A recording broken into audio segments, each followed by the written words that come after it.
kusema kama unajua shida tuko nayo hapa ndani ya nchi yetu. Kwa leo tuko na shida kubwa ya vita hii yenye inatutia ndani ya kibandani, inafanya seke watu hawako stable.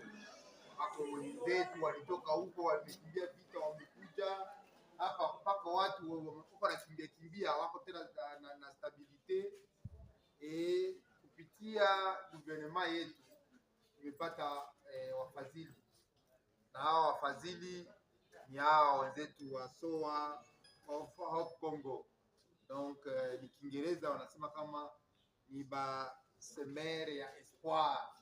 Donc ni batu wenye banafia kupanda espoir ndani ya watu. Hiyo ndio wafadhili wetu wameweza kupata hii msaada kupitia kanisa wanaita kanisa des Saints des derniers jours. Malheureusement hapa si yaona ile kanisa hapa, si yote kwa inatembelea bana makanisa mwa iko. Sasa hii projet ni ya kabambi sana. Hii projet hii ndio mwanzo, mais bako bana viser pour atteindre au moins 2500 ménages.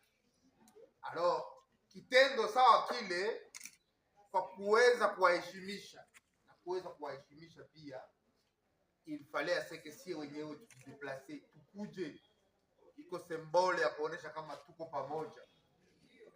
Tabu imewafikia na hao wafariji wamefika kutusaidia, na tukao tunashukuru sana na tupalie message. Tuko tayari kwa kuweza tena kuwafungulia milango puisque shida ni nyingi zaidi.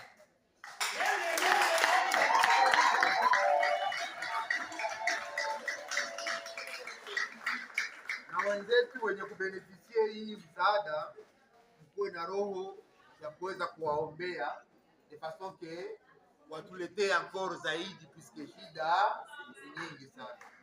Na kwa yote atuka tunawashukuru tena kwa uvumilivu, na sisi tulikuwa na makazi za mingi, nafikiri hii kazi itaendelea, tushatoka na itaendelea pia wakati atapata tena nyingine msaada juu ya kuweza tutakuwa pale kwa kuweza kuwasindikiza, kwa kupigia shukrani kwa kazi kubwa wanatufanyia.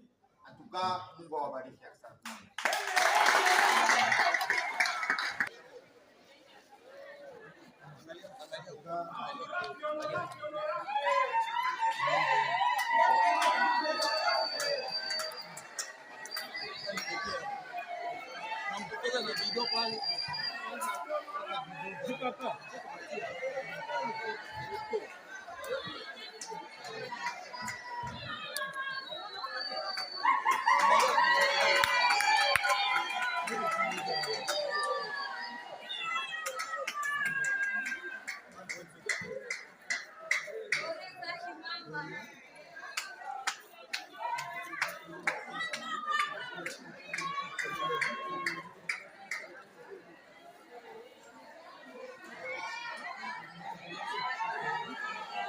Okay.